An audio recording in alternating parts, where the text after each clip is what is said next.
Intelligence and instinct. Question: is intelligence an attribute of the vital principle? Answer: no. For the plants live and do not think. They have only organic life. Intelligence and matter are independent of one another. For a body may live without intelligence, but intelligence can only manifest itself by means of material organs. Animalized matter can only be rendered intelligence by its union with spirit. And now words from the author. Intelligence is a faculty which is proper to certain classes of organic beings, and which gives to these the power to think, the will to act, the consciousness of their existence and individuality, and the means of establishing relations with the external world and providing for the needs of their special mode of existence. We may therefore distinguish, first, inanimate beings formed of matter alone without life or intelligence, the bodies of the mineral world. Second, animated, non-thinking beings formed of matter and endowed with vitality but without intelligence. Third, animated and thinking beings formed of matter endowed with vitality and possessed of an intelligent principle which gives them the faculty of thought. Now, here's the next question. What is the source of intelligence? Answer: we have already told you, the universal intelligence.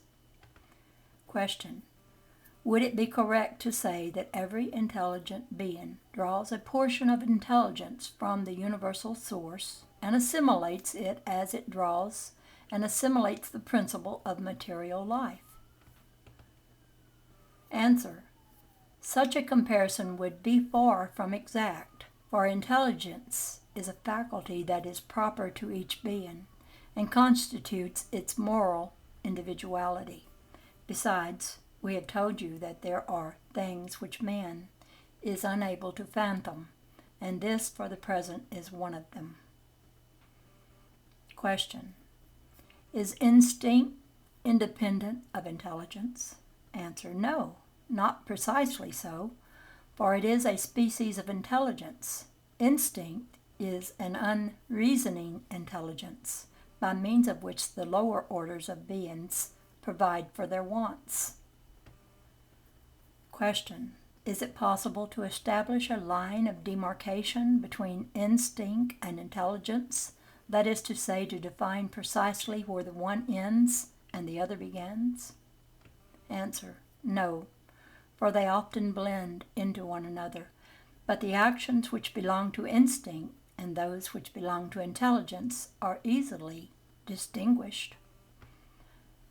Question: is it correct to say that the instinctive faculties diminish in proportion with the growth of the intellectual faculties? Answer: no. Instinct always continues to exist, but man neglects it. Instinct, as well as reason, may lead us in the right direction. Its guidance almost always makes itself felt, and sometimes more surely than that of reason. It never goes astray. Question: why is it that reason is not always an infallible guide? Answer: it would be infallible if it were not perverted by a false education, by pride, and by selfishness. Instinct does not reason. Reason leaves freedom to choose and gives man free will. Now the author writes this: instinct is a rudimentary intelligence, differing from intelligence properly so called in this particular, that its manifestations are almost always spontaneous, whereas those of intelligence are the result of combination and of deliberation. I think that he meant a result of contemplation and of deliberation. The manifestation of instinct vary according to the differences of species and of their needs. In beings that possess self-consciousness and the perception of things external to themselves, It is allied to intelligence, that is to say, to freedom of will and of action. Okay, another chapter of the book, Spirits. Origin and nature of spirit, primitive and normal world, form and ubiquity of spirits, the perispirit, different orders of spirits, spirit hierarchy, progression of spirits, angels and demons. That's what this chapter will discuss. First question, what definition can be given of spirits? Answer. Spirits may be defined as the intelligent beings of the creation. They constitute the population of the universe, in contradistinction to the forms of the material world. Author's note. The word spirit is here employed to designate the individuality of extracorporeal beings and not the universal intelligent element. Question. Are spirits, being distinct from the deity, or are they only emanations from or portions of the deity, and called for that reason sons or children of God? Answer. Spirits are the work of God, just as a machine is the work of the mechanician who made it. The machine is the man's work, but it is not the man. You know that when a man has made a fine or useful thing, he calls it his child, his creation. It is thus with us in relation to God. We are his children in this sense because we are his work. Question. Have spirits had a beginning, or have they existed like God from all eternity? If spirits had not had a beginning, they would be equal with God, whereas they are his creation and subject to his will. That God has existed from all eternity is incontestable, but as to when and how he created us, we know nothing. You may say that we have had no beginning in this sense, that God being eternal, he must have incessantly created. But as to when and how each of us was made, this, I repeat, is known to no one. It is the great mystery. Question. Since there are two general elements in the universe, the intelligent element and the material element, would it be correct to say that spirits are formed from the intelligent element as inert bodies are formed from the material element? Answer. It is evident that such is the case. Spirits are the individualization of the intelligent principle, as bodies are the individualization of the material principle. It is the epoch and mode of this formation that are unknown to us. Question. Is the creation of spirits always going on, or did it only take place at the beginning of time? Answer. It is always going on. That is to say, God has never ceased to create. Question. Are spirits formed spontaneously, or do they proceed from each other? Answer. God creates them as he creates all other creatures by his will, but we must again repeat that their origin is a mystery. Question. Is it correct to say that spirits are immaterial? Answer. How is it possible to define a thing in regard to which no terms of comparison exist, and which your language is incompetent to express? Can one who is born blind define light? Immaterial is not the right word. Incorporeal would be nearer the truth. For you must understand that a spirit, being a creation, must be something real. Spirit is quintessentialized matter. I probably said that wrong. But matter existing in a state which has no analog within the circle of your comprehension, and so ethereal that it could not be perceived by your senses. Now the author wrote this. We say that spirits are immaterial because their essence differs from everything that we know under the name of matter. A nation of blind people would have no terms for expressing light and its effects. One who is born blind imagines that the only modes of perception are hearing, smell, taste, and touch. He does not comprehend the other ideas that would be given him by the sense of sight which he lacks. So, in regard to the essence of superhuman beings, we are really blind. We can only define them by means of comparisons that are necessarily imperfect, or by an effort of our imagination. Subsequent spirit communications have declared the universe to consist of three elements, or modes of substantiality: soul, force, matter. And while asserting that the two former are non-material substances, restrict the term matter to the element from which bodies are formed. Trends, and it just ends there. Oh. Well, anyway. Next question. Is there an end to the duration of spirits?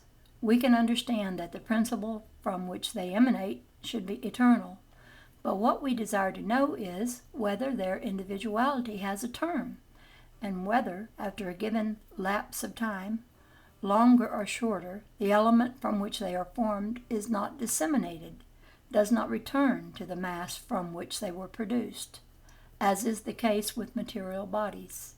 It is difficult to understand that what has had a beginning should not also have an end. Answer. There are many things that you do not understand because your intelligence is limited, but that is no reason for rejecting them. The child does not understand all that is understood by its father, nor does an ignorant man understand all that is understood by a learned one. We tell you that the existence of spirits has no end. That is all we can say on the subject at present. Primitive and normal world. Question. Do spirits constitute a world apart from that which we see? Answer. Yes. The world of spirits are incorporeal intelligences. Question. Which of the two, the spirit world or the corporeal world, is the principal one in the order of the universe? Answer. The spirit world. It is pre-existent to and survives everything else. Question. Might the corporeal world never have existed or cease to exist without changing the essentiality of the spirit world? Answer. Yes. They are independent of each other, and yet their correlation is incessant, for they react incessantly upon each other. Question. Do spirits occupy a determinate and circumscribed region in space? Answer. Spirits are everywhere. The infinitudes of space are peopled with them in infinite numbers, unperceived by you. They are incessantly beside you, observing and acting upon you, for spirits are one of the powers of nature and are the instruments employed by God for the accomplishment of His providential designs. But all spirits do not go everywhere. There are regions of which the entrance is interdicted to those who are less advanced. Form and ubiquity of spirit. Question. Have souls a determinate, circumscribed and unvarying form? Answer. Not for eyes such as yours, but for us they have a form, though one only to be vaguely imagined by you as a flame, a gleam, or an ethereal spark. And question. Is this flame or spark of any color? Answer. If you could see it, it would appear to you to vary from a dull gray to the brilliancy of the ruby according to the degree of the spirit's purity. Now, the author says here, Genie, are usually represented with a flame or a star above their foreheads, a sort of allegorical allusion to the essential nature of spirits. The flame or star is placed upon the head because the head is the seat of intelligence. Okay, question. Do spirits employ any time in transporting themselves through space? Answer, yes, but their motion is as rapid as that of thought. Question, is not thought the movement of the soul itself, a transportation of the soul itself to the place or the object thought of by it? Answer, wherever the thought is, there the soul is, since it is the soul that thinks. Thought is an attribute. Question, when a spirit travels from one place to another, is he conscious of the distance he traverses and of the extent of space through which he passes, or is he suddenly transported to the place to which he wishes to go? Answer, a spirit can travel in either way. He can, if he will, take cognizance of the distance he passes through, or he can rid himself entirely of the sense of distance. This depends on the spirit's will and also on his degree of purity. Question, does matter constitute an obstacle to the movement of a spirit? Answer, no. Spirits pass through everything. The air, the earth, water, fire even, are equally accessible to them. Question, have spirits the gift of ubiquity? In other words, can a spirit divide itself or exist at several points of space at the same time? Answer, there can be no division of any given spirit, but every spirit is a center which radiates in all directions, and it is thus that a spirit may appear to be in several places at once. The sun is only one body, yet it radiates in all directions and sends out its rays to great distances, but it is not divided. Question, have all spirits the same power of radiation? Answer, there is a great difference between them in this respect. It depends on the degree of their purity. Now the author writes, each spirit is an indivisible unity, but each spirit has the power of extending his thought on all sides without thereby dividing himself. It is only in this sense that the gift of ubiquity attributed to spirits is to be understood. It is thus that a spark sends out its brightness far and wide, and may be perceived from every point of the horizon. It is thus also that a man, without changing his place and without dividing himself, may transmit orders, signals, etc., to many distant points in many different directions. And I will begin the next session with perispirit. P-E-R-I, spirit. Perispirit. Okay, that will be in the next one. See you then.